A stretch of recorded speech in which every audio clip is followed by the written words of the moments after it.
Magandang hapon! Kumusta po? Narito po ulit ang update natin para sa lagay ng ating panahon.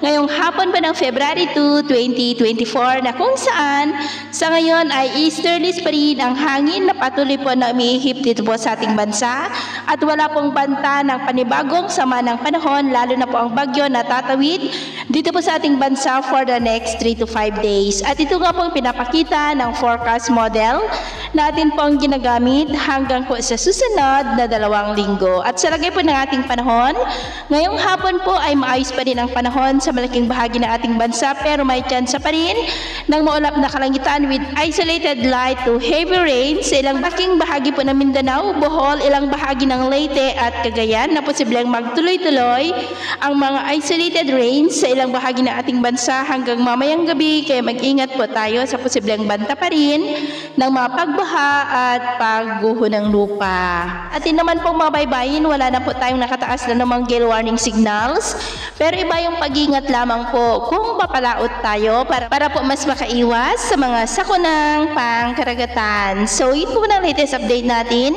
sa araw na ito. At ako po muli si James na nagsasabing sa kahit na pagsubok po na darating sa ating buhay, huwag po tayong mawawalan ng pag-asa. Thank you and God bless.